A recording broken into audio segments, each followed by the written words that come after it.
Uh-huh. I just feel like I've been around the block, ripping up fantasy stock, working around the clock. Look at the view from the top. Researching rookies a lot? No, I just be listening to pods. Yeah, one in particular, I'm just a messenger. Let me just pass on the rock. Browning, brunning, pruning, pronouncing ain't what he's doing. What he's doing is not losing, but infusing you with new things. And there's Dennis the Bennett, yeah. The man is a menace, yeah. Building a dynasty, some of the finest things. Promise you, you won't regret it.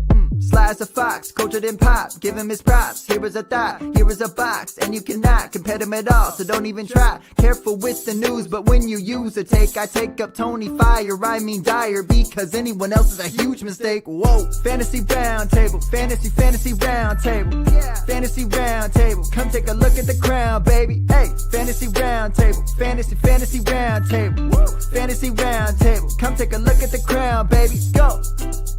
Hello and welcome to another episode of the Fantasy Football Roundtable Podcast. It is Friday, the last Friday of 2024.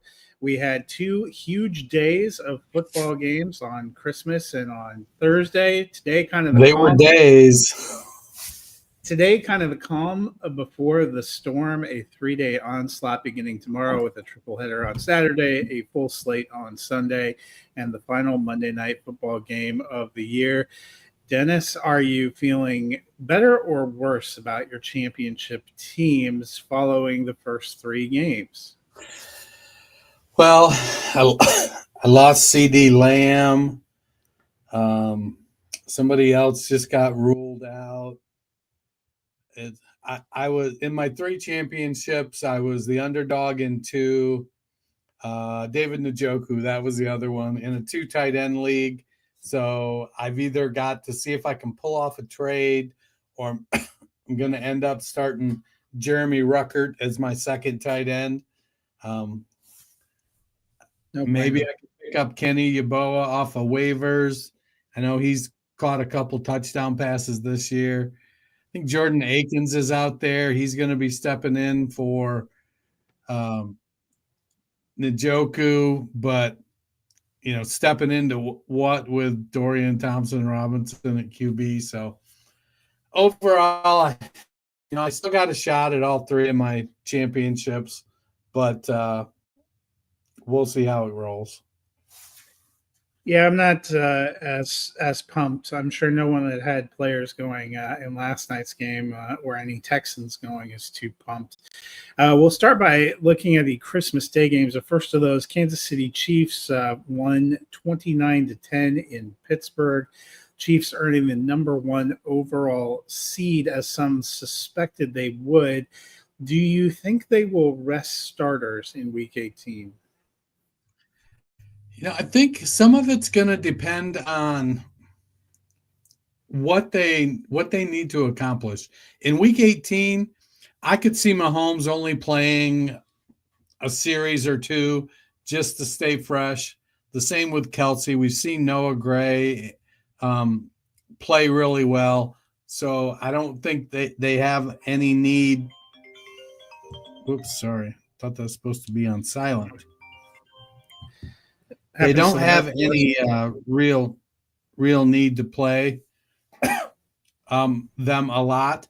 The guys that do need to play are Pacheco and Hunt. They need to figure out where that running game is going to come from. They don't ask a lot out of it, but they need to get a little more productive. I wouldn't be surprised to see Hollywood play some snaps too, just to get, I think he's got to work his way back in game shape. So he's a guy I could see him going. Let's say if they, on their first possession, if they have an 8 or 9 play drive and they score a touchdown, I think Mahomes and Kelsey go out. If they don't score, maybe they come back for a second one, and then whether they score or not, then I think the both of them go out. But I could see Hollywood playing a few series with Carson Wentz at quarterback, but the defense is playing outstanding. So I think they're in a real good spot. Yeah, and I think they do want to get Carson Wentz some snaps. I personally we'll have to see, but I would not be surprised if Mahomes, Kelsey, DeAndre Hopkins, Chris Jones are out, and then they give a few snaps to some of the other guys. I think you're right, Hollywood Brown. They'll want to see a little bit from him. They'll probably play Xavier Worthy a little bit, but I don't think Mahomes needs and Kelsey need a series. Or Hopkins, and with Mahomes still kind of nursing that ankle, I figure they're going to give him a little bit of a break. But that's why hopefully your fantasy championships were this week and not in week 18. Yeah, I've got a championship that I have Mahomes and Kelsey in, and I got to be honest, it was nice to see Kelsey show up big because I had to start because I lost CD Lamb. I had to start Rome Odunze. Meanwhile, the Steelers dropped their second straight, now 10-6, probably looking at being the number 5 seed or number 6 seed and a wild card. How do you feel about them as contenders? I don't think they're contenders to go far. You know, Tomlin always gets them to play hard. They're definitely a win ugly team, but they need George Pickens to be on top of his game if they're going to be effective. Because without Pickens, then it really takes away their run game because they just don't have anybody to step up and take over on offense. They have the 20th ranked passing offense and the 8th ranked rushing offense. But we've seen if they can't run the ball, they're not effective on offense. They need yardage out of Najee Harris.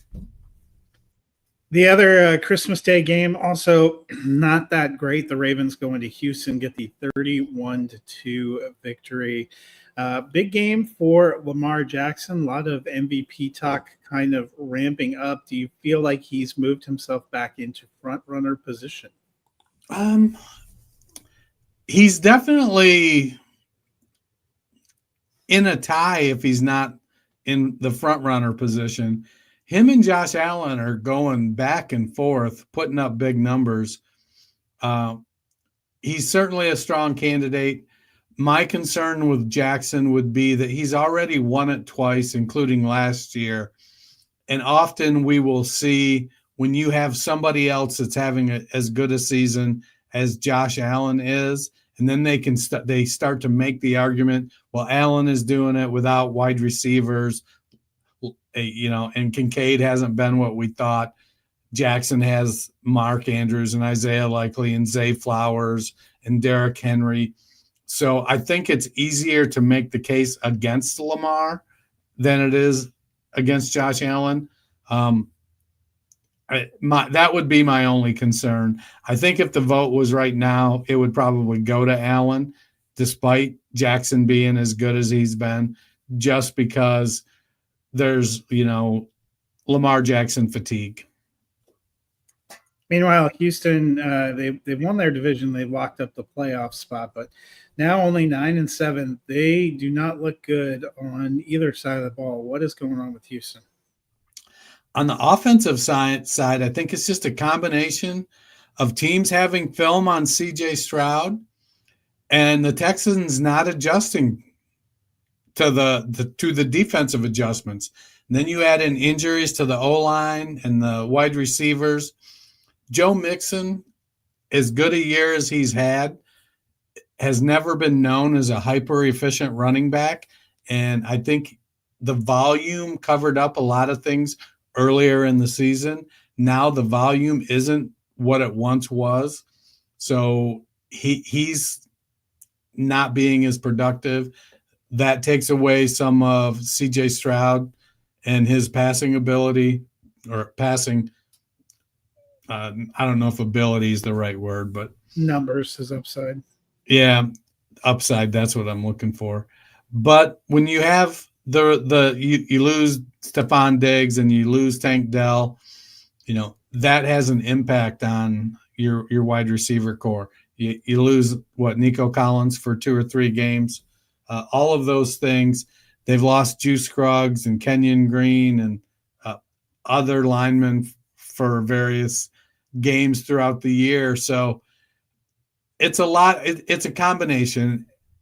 The majority of which is teams have film on CJ Stroud and they've reacted. We'll have to see in year 3, the Stroud and the Texans, do they counteract what's happened this season?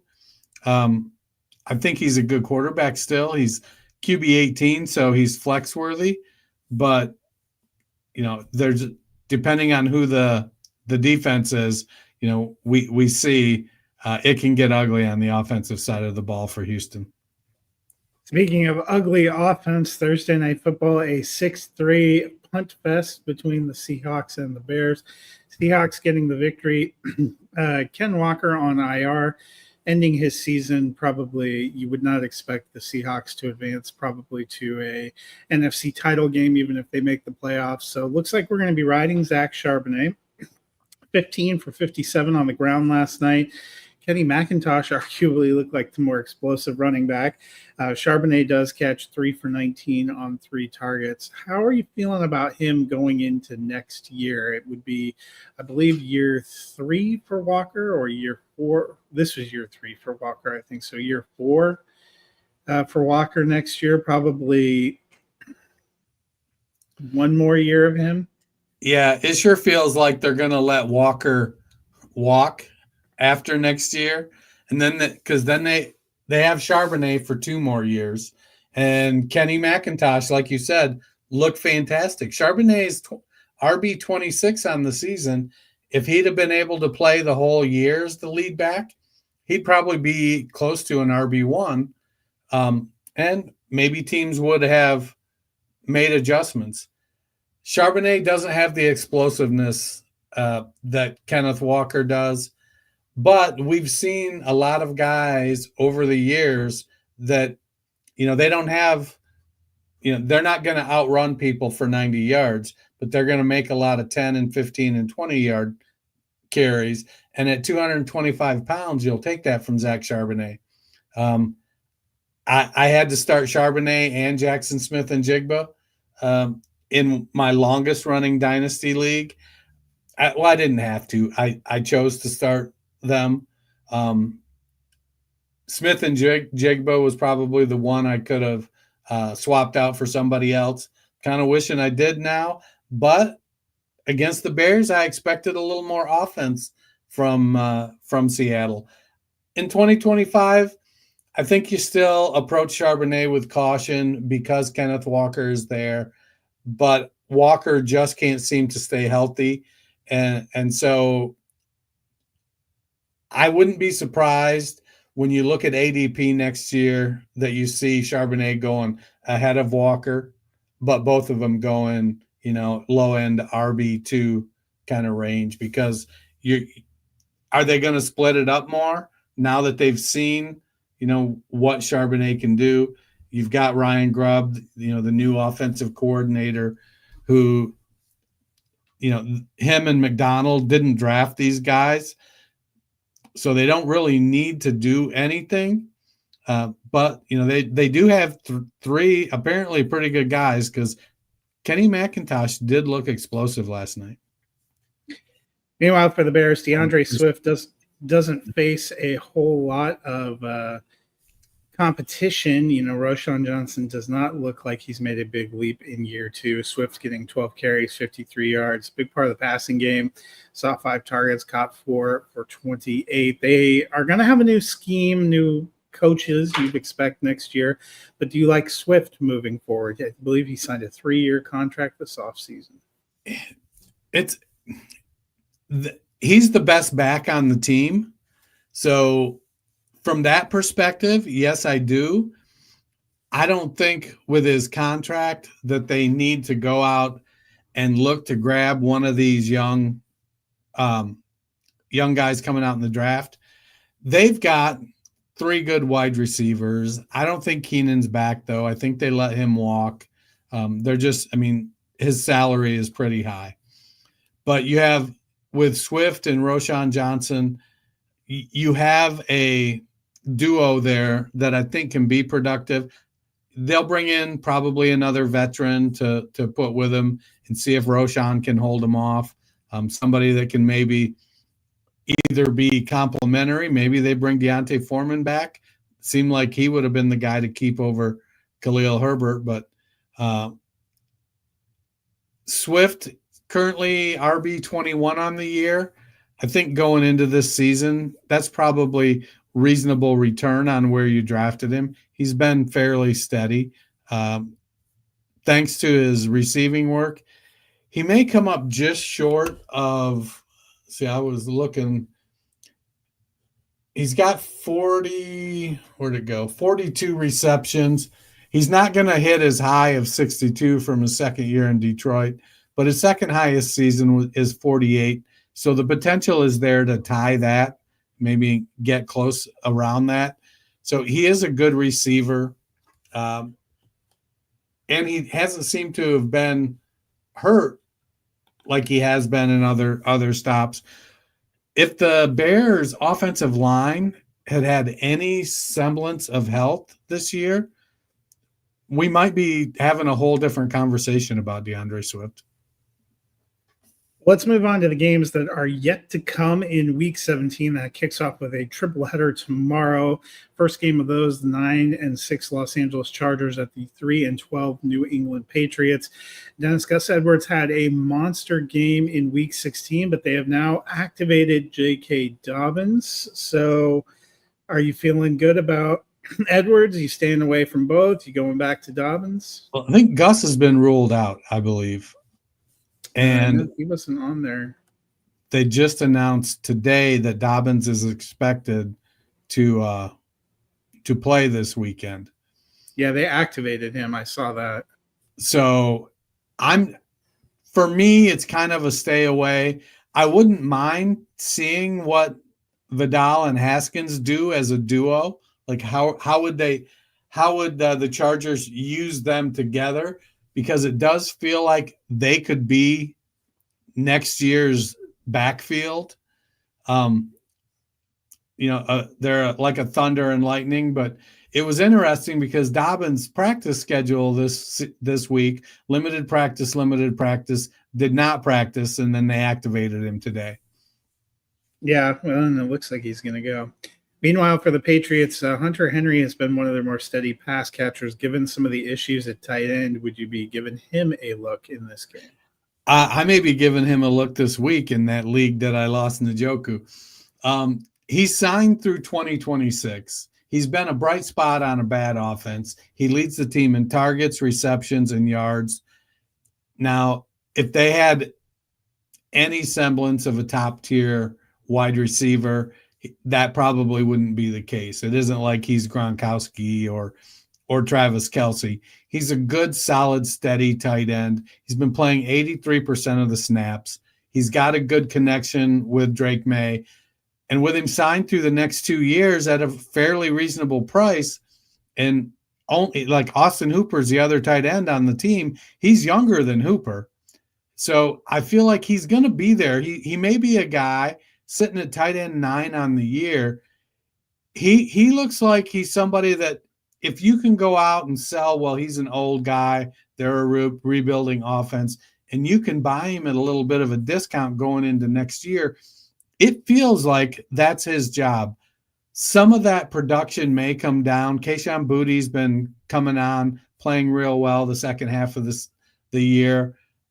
New England looks like it could be a great landing spot for T. Higgins. Give Drake May an alpha receiver there. But this year and going in, I like Hunter Henry. He's a solid, if not spectacular play. You're going to get usually tight end 1 numbers out of him. I am taking the Chargers in this one. So am I. Next up, the 9-6 Denver Broncos at the 7-8 Cincinnati Bengals. A little bit of an off week last week, but you figure probably a little more pressure and scoring in this one. You like Cortland Sutton for Denver. I was looking back at Sutton's career, and it's wild, because I've been a huge Cortland Sutton fan. I didn't realize exactly how delusional I was. Last year, he was wide receiver 35. The year before, wide receiver 43. The year before that, wide receiver 44. Then he was injured. Second year, he was wide receiver 19, but as a rookie, he was wide receiver 50. He's wide receiver 15 on this year. The question is will he be that guy in Joe Lombardi's offense next year as well? If he can maintain this role, I love Cortland Sutton. I'm team big wide receiver. He's 6'3", 215. He's got good speed. He's got good hands. With Bo Nix having a year of maturity, going into next season, if this team can continue to develop, we could see a wide receiver 1 season out of Cortland Sutton. History tells us we're more likely to see a wide receiver 3 or 4 season out of him. But if I have him, I'm not necessarily looking to move him, but I'm not looking to overpay for him going into next year either. Meanwhile, for the Bengals, Chase and Higgins will be out there. Pat Surtain will be covering someone. A lot of people think he's going to be shadowing Chase. It doesn't seem like they've used him to shadow the last few weeks. Does it give you pause if you have one or both of those guys that he is back there?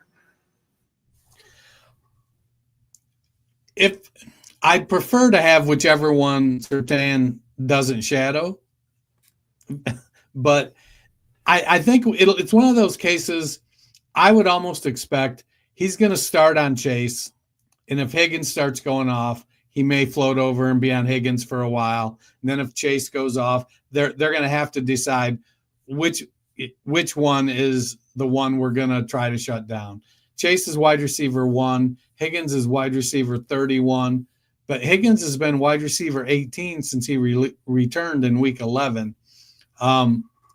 I think the bigger question for me is where does Higgins play in 2025? He's the preeminent free agent wide receiver, in my opinion. And as I looked through the teams, I didn't see a lot of teams that had a need for, an alpha wide receiver 1, which I think that's what Higgins thinks he is. He's got the size for it, but he had a rookie year and then they drafted Jamar Chase. I identified 3 teams that I think he could land in. New England, obviously. Will they pay the money? I think Randy Moss is really the only guy they've ever went out and paid big money for. Las Vegas, how long is Jacoby Myers around? They may be looking to go get Shadir Sanders. If they pull that off, they're going to want to get him a weapon. Or Carolina. I know they got Adam Thielen. They drafted Xavier Legette. Jalen Coker looks great. David Moore is having a 9th-year renaissance. But I think Higgins could go to Carolina, and I think he would like that because he's from the Carolinas. I think he's actually from Tennessee, and I think he played at Clemson. So, he wouldn't mind going back to the South there. But Joe Burrow started to talk about we got to do everything we can to keep him. So who knows? He may end up back in Cincinnati next year. I'm taking the Broncos. I am taking the Broncos as well. The final game of the triple-header on Saturday, the 7-8 Arizona Cardinals at the 9-6 Los Angeles Rams. Last week, kind of a quiet week for Trey McBride. If you made it to the championship game, you are hoping for better. Do you think he gets it going again against the Rams? Let's just get him a touchdown. I know there's a lot of talk about no touchdowns, and last week I was like, look, it's not like he's never scored. He had 3 touchdowns last week. He's tight end 3 on the year. If he had scored the same as he scored last year, touchdowns, he'd be tight end 2. If he had scored 6 touchdowns, which isn't an outrageous number for tight ends that catch a lot of passes, he'd be tight end 1. Whatever is going on with Kyler Murray and not getting the ball to McBride in the end zone and not getting the ball to Marvin Harrison in general, I don't know. I think Trey McBride is a stud. If you got him, you're keeping him. He's not scoring touchdowns, but he is tight end 3 on the year. He's typically catching a lot of passes and getting a lot of yardage. Another team that had kind of a quiet week last week was the Rams passing game. Not a lot of completions, not a lot of yardage. Do you think they do better here against Arizona? Well, Stafford is actually just quarterback 19 on the year. They have such a narrow funnel that if one of those two breaks down, it takes a little while to get it straightened out. Now, we've seen Demarcus Robinson go off. We've seen Tyler Johnson have some good games. Tutu Atwell, even Jordan Whittington when they had health issues. But really, the Rams offense is ranked 17th in the NFL. It's not too bad. 13th ranked pass offense, a little better. I think a lot of it comes down to if they can keep Stafford healthy. They've got Kyron Williams, who does great. It's a division game. I think Kyron Williams goes off. Either Kupp or Nakua is going to have the commensurate 15 targets. The other one's going to have 8 or 9 targets. I almost feel like if I had I might be pretty okay starting Stafford against the Cardinals in a championship game if I had to as my QB2. I am taking the Rams. So am I. Next up, first game on Sunday, the 4-11 New York Jets at the 12-3 Buffalo Bills. Dennis, a lot of back and forth from Garrett Wilson the last couple of weeks. Not sure how he's feeling about the Jets. He has kind of taken a backseat role to Devontae Adams the last couple of weeks. If you have him on a championship roster, are you at all nervous going into this game? I am a little bit nervous because, Rodgers is a complicated fella. And so he's not above being petty and just not throwing the ball to him. But also we see it so often, the squeaky wheel gets the grease. And so Wilson is squeaking a little bit. I do think for Dynasty, it's a great buying opportunity. I think Wilson has immense talent. He has, top 5 or 6 wide receiver talent. And so if you can get him for a late first because somebody's scared, I think that's a great, great buy. Meanwhile, for the Bills, we had hoped a big season for Dalton Kincaid. We haven't seen it. What are you expecting Sunday? I don't know about Sunday. It's going to make me a little bit nervous. New York's defense hasn't been quite what we expected or what it was last year. I think Sauce Gardner might be out or banged up a little bit. Kincaid he's one of the guys there, and basically Josh Allen, he doesn't have a Devontae Adams like Aaron Rodgers does. Any given week, it could be Kincaid, it could be Cooper, it could be Shakir, it could be Keon Coleman that gets all the targets. I'd be nervous about starting Kincaid if I had him. I'd also be nervous about him getting 15, 18 points on my bench too. Gardner is officially listed as questionable. So probably a good chance he plays. I am taking the Bills. So am I. We have a couple of kind of limp games on the Sunday schedule. The first of those, the 3-12 Las Vegas Raiders at the 5-10 New Orleans Saints. Dennis, I'm just going to kind of lump these two together. You'd play Brock Bowers if you're in a championship game. At least I would. Anyone else on either of these teams that sparks an interest? It does not look like Olave is going to get pulled off of injured reserve. Carr and Kamara have been officially ruled out, and Valdez-Scantling not looking great either. I was listening to Sirius XM earlier today, and I said in the spring that after the top 6 quarterbacks that Spencer Rattler was the guy I wanted to get if I was taking a late dart. He hasn't looked great. But also, he hasn't been surrounded with a whole heck of a lot of talent either. They've had some O-line issues. They haven't had any of their top wide receivers. Kamara's been in and out of the lineup. Taysom Hill got injured. It's been just a train wreck of staffing there. That being said, there's not really anybody on the Saints that I'm looking to get into my offense. On the Raiders side, however, Amir Abdullah has been running back 17 since week 10. So he's the pass catching back. He doesn't get much in the way of rushing work. He'll get a few carries. Even with Alexander Madison back, though, Abdullah is still catching passes. So as a low-end flex, I think RB17 feels a little rich to me going into a championship game expecting that out of Abdullah. But if I had to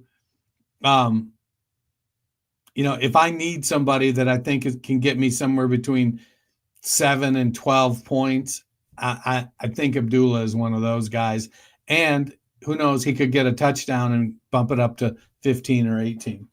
It's true. I am going to take the Raiders in this one. So am I. They don't need the win, but the 7-8 Indianapolis Colts at the 2-13 New York Giants. We don't know if Anthony Richardson will be a go. He's still listed as questionable. Sounds like a true game time decision.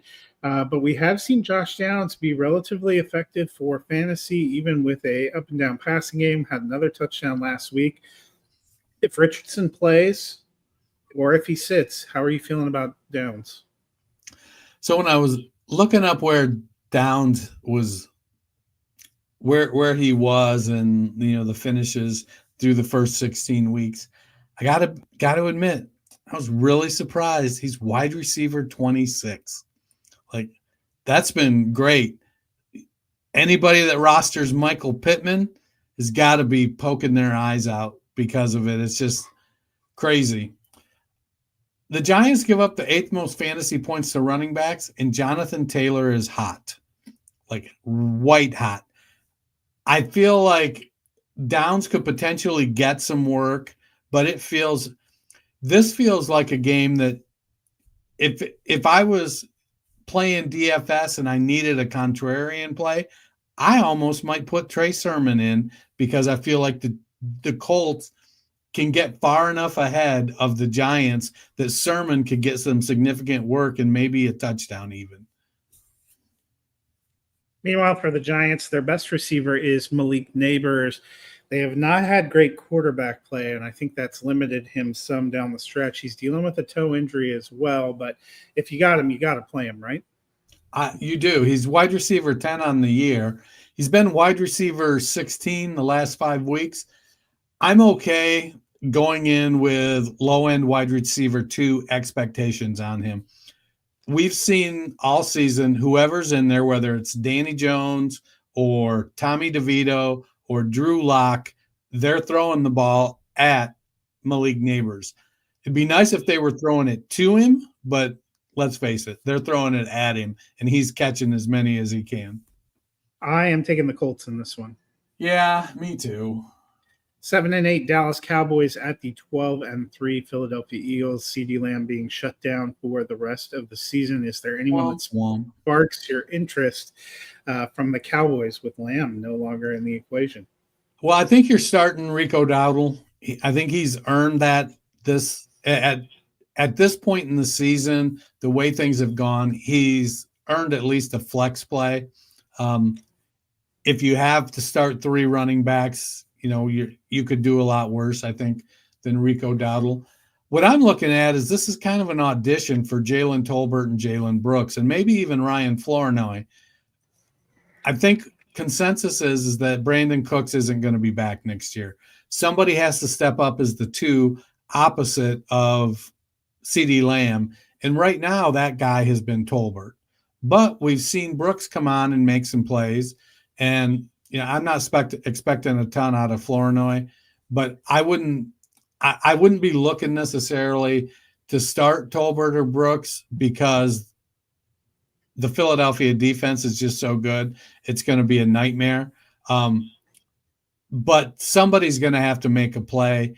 And so I'm going to roll the dice on Rico Dowdle, because we've seen, Hail Mary isn't the word I'm looking for, but we've seen Cooper Rush pull a rabbit out of his ass and put up, if he can put up a touchdown pass or two, put up a deep pass or two, get him down there, we could see Dowdle get in the end zone, or Tolbert or Brooks, or maybe even Jake Ferguson catch a touchdown pass. But it could be like the Houston game yesterday. Meanwhile, Jalen Hurts is out. Kenny Pickett is in. Any concern for A.J. Brown and Devonta Smith? Well, I think Pickett knows the mission when he has to throw the ball is going to be to throw the ball to A.J. Brown and Devonta Smith. But it feels like this is going to be a big Saquon Barkley game. I have to go look and see if I'm going against Barkley in any of my championships. He's going for that record. And, if Philadelphia feels like they can get rolling, I think they're going to try to get him as many yards as they can, try to get him as close as they can. It almost feels like it could be just one of those where they run the ball like 45 times so Pickens doesn't screw anything up. Smith is wide receiver 34. Brown is wide receiver 13. I think I like Brown to hit his number more than I like Smith to beat his number. Yeah, I think they'll both probably be okay, but not as optimistic with Pickett back there. I am still taking the Eagles to get so much. 4-11 Carolina Panthers at the 8-7 Tampa Bay Buccaneers. Xavier Legette has been banged up. Adam Thielen has had a renaissance since coming back from injury. How are you feeling about him in championship week? I felt a lot better until he was added to the injury report with a hamstring issue. Now, he's not on the injury report right now. Okay, well, I saw it on Roto World. Probably last night when I was. He must have practiced in full today. He's not listed, so whatever it is, he must be better. Legette is listed with a hip wrist, questionable. Chuba Hubbard listed questionable with a knee injury. Well, the Bucs give up the third most passing yards in the league, so something's got to give. Whether it's Adam Thielen or whether it's Jalen Coker, or even David Moore, my money's going to be on Thielen if his hamstring is good to go. I think he's the guy that has sort of developed even missing most of the season. He's got a little chemistry going on there with Bryce Young. I feel like he did sometimes last year too. Yeah. Meanwhile, for the Buccaneers, Mike Evans getting closer to that 1,000-yard mark. Buccaneers lost last week. They actually really need this win. How are you feeling about Mike Evans? So Evans is wide receiver 19 on the year. He needs to average 91 yards a game to hit 1,000.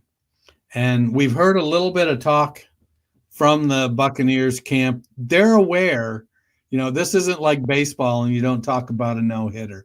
They're talking about Barkley going for Eric Dickerson. They're talking about Evans going for his 11th straight 1,000-yard season. I think it feels like I think Baker is going to want to get as many yards towards that 182 yards as he can this week, so that it takes some of the pressure off next week. I feel like Mike Evans is looking at a 125-yard, 135-yard game this week, and that's going to put them sitting. He's going to need about 60 yards in week 18 to get over 1,000 yards, and I think that's going to propel the Buccaneers to victory. I honestly wouldn't be surprised if he gets it on Sunday, because Carolina may actually push them, but I am taking the Buccaneers. Are you taking the Buccaneers? Yeah. Oh, I said that in my last sentence. Tennessee Titans 3-12 at 3-12. Jacksonville Jaguars. What are you expecting from Calvin Ridley? It's wide receiver 28 on the year. I got to be honest, I don't know that I would have expected him to be ahead of Josh Downs in the wide receivers so far this year. Well, I just traded for Calvin Ridley in the team that I lost, David Njoku. So this is the DGAF league. You don't get any flexes. 2 quarterbacks, 3 running backs, 4 wide receivers, 2 tight ends. I had Dobbins on IR, and so I traded Dobbins in the 411, projected 411 next year, for Calvin Ridley and Amir Abdullah. I'm torn. When you look at the calculators, they give Dobbins a lot more value than they do Ridley, but Ridley is just 30 years old. I feel like he's the wide receiver one there. I think he's going to be that guy next year in Tennessee. And Amir Abdullah, like I said earlier, he's RB17 for the last five or 6 weeks. What do you think about that trade? Ridley and Abdullah, full PPR for Dobbins in the 411. I'd rather have Ridley. Yeah, me too. I didn't really want Abdullah, but I tried to make a deal without it, and I couldn't get it done. Didn't feel like waiting. I like Ridley. I don't think there's enough time left in the season or enough quarterback left on that team to move him into the wide receiver 2s. But I think he finishes with a high end wide. I think he could move up wide receiver 26 before the end of the season. I like Calvin Ridley. Meanwhile, Jacksonville kind of splitting that backfield. Tank Bigsby, running back 37 so far on the year. Travis Etienne, running back 38. Do either of them have a place in your championship game lineup? Not if I can help it. I'm a Bigsby fan. Then he had an awful year last year, but he turned it around this year. Etienne just hasn't been able to get it going this year. Started out injured. Just the whole team's kind of fallen apart. We expect Peterson to get shown the door. The Titans have the number 1 pass defense, though, so that might open up a little bit of opportunity for Bigsby and Etienne to do some work on the ground. The downside is that they're splitting that work. Maybe not 50-50. The groundwork may be more of a 60-40 split towards Bigsby, but there's just not enough work there. If he can't break off a long run and get into the end zone, I don't know if he scores. I am actually taking the Jaguars. I'm going Titans. Tighten up. 7-8 Miami Dolphins at the 3-12 Cleveland Browns. Is Devon Achane a running back 1 this week? Yeah, I think he's a running back 1 every week, especially in PPR. He's RB5 on the season. He has 8 RB1 weeks this year, 3 RB2 weeks, and 2 RB3 weeks. So he's putting up numbers there. He's evolved in that passing game to the point where we all know it's a short passing game. It's short when they're throwing to Hill. It's short when they're throwing to Jonnu. It's short when they throw to Waddle, and it's short when they go to Achane. And then they take the occasional shot. But Achane, they treat him in the passing game like a wide receiver. He gets first read looks, a lot of them. I think he leads all running backs in the NFL with first read looks. And there was a while this season, I was listening to Scott Barrett, and he said that it was crazy that Devon Achane was leading the Dolphins' whole team in first read looks. So they're like, they look for him in the passing game. He hasn't been lower than RB 25 since his week 6 bye. I'm even in a half point PPR, I'm riding Devon Achane to the title. Fingers crossed, longest running dynasty league. Come on, give me their Achane. You got to make up for Zach Charbonnet and Jackson Smith and Jigba for me. Tyreek Hill, Tua, and Jalen Waddle all questionable. So we'll see if he's missing any of those people. Meanwhile, for the Browns, you were right. Njoku ruled out. Cedric Tillman ruled out. Dorian Thompson-Robinson off the injury report is going to start. I would have in the past liked Jerry Jeudy, but not in the DTR passing offense. So is there any Brown you're trusting in a championship week? I think with Jeudy, you throw him in as a last ditch. I need upside flex. I understand I could get 3.1 points or he could get 2 long touchdowns, but I need a prayer.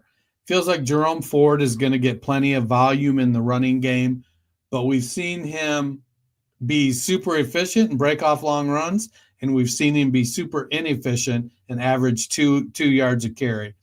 It's a dice roll. If I can avoid Browns, I'm avoiding them. I'm taking the Dolphins. I am also taking the Dolphins. Next up, the afternoon battle. This is probably the best game of the week. The 11-4 Green Bay Packers at the 12-3 Minnesota Vikings. This one, both these teams leaned heavily on their running games. Josh Jacobs is RB6 on the season.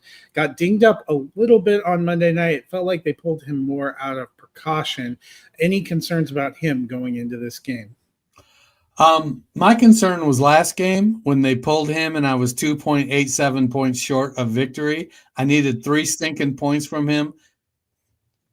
I was chapped. I got to be honest. I was chapped.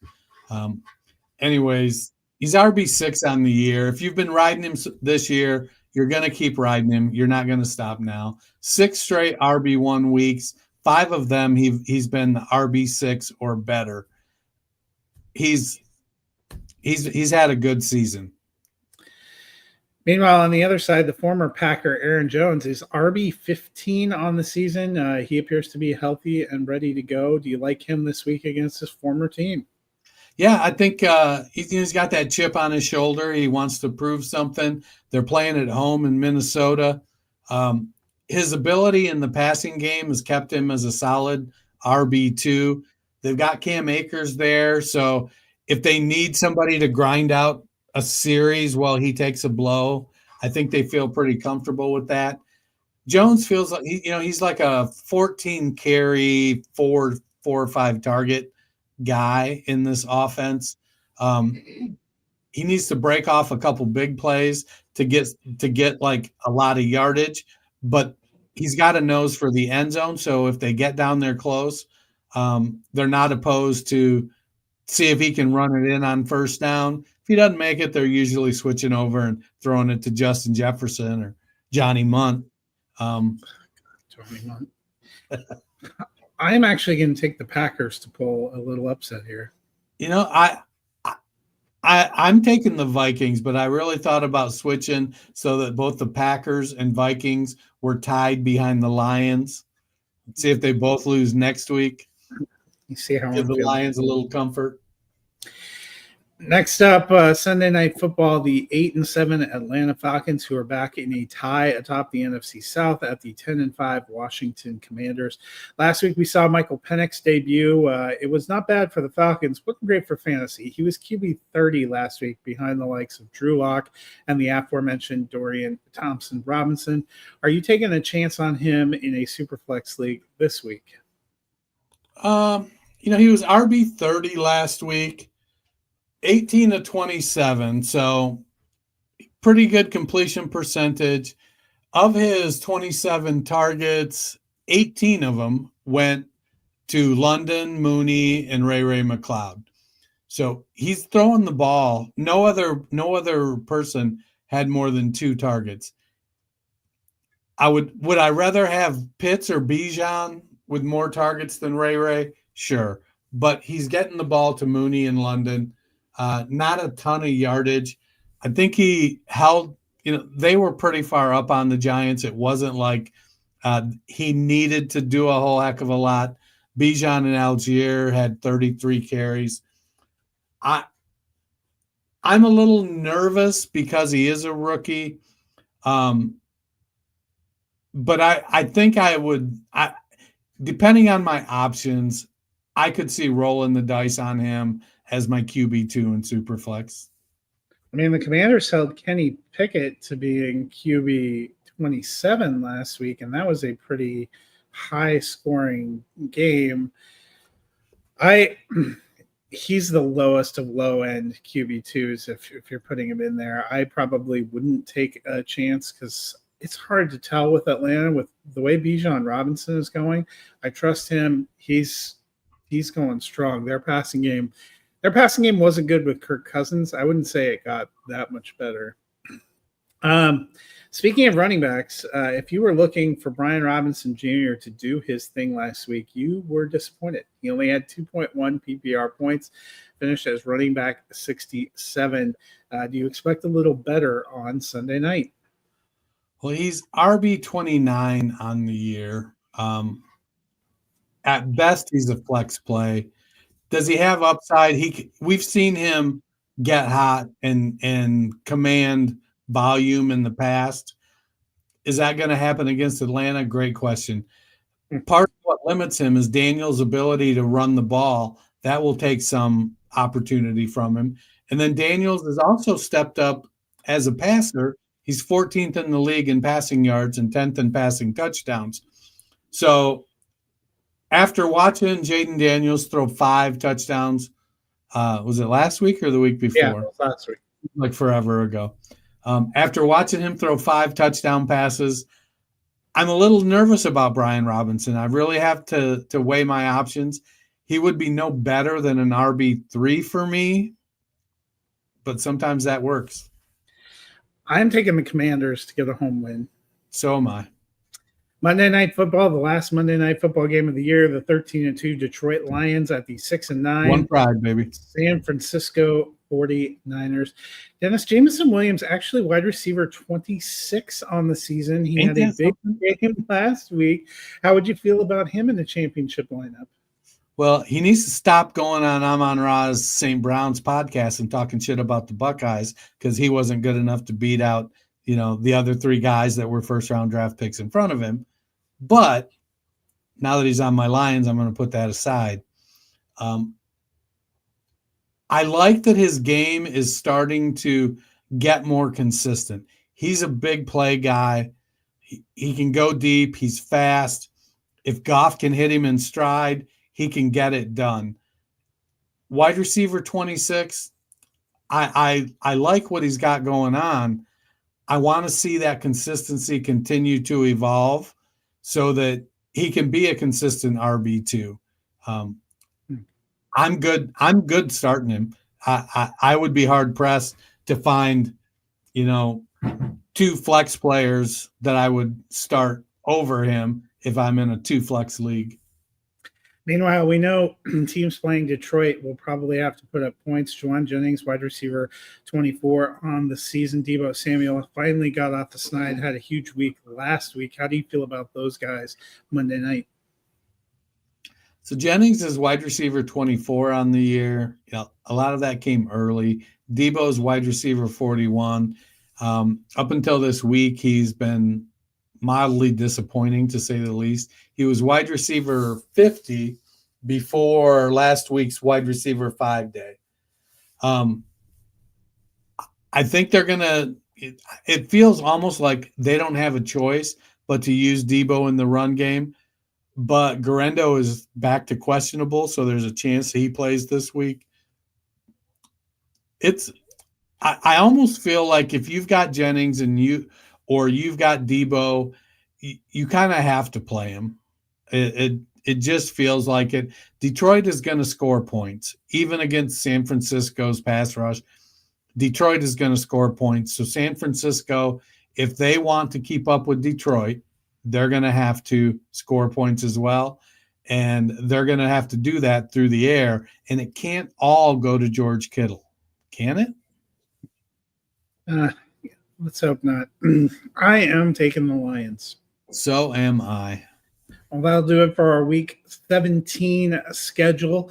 No games today. There are full games tomorrow, but if you have some free time or if you're on the road traveling back from holiday destinations or to holiday destinations, what can the people do? They can go to their favorite podcast platform, hit that search bar, type in the Fantasy Football Roundtable podcast. Look for that little knight emblem. It's similar to the ones you see on the screen here. Give us a subscribe, a like, a rating, a review. We love that. Well, that'll do it for us today. We'll be back on Tuesday with our last episode of 2024, recapping Week 17. Best of luck in all of your championship matchups. It's time to start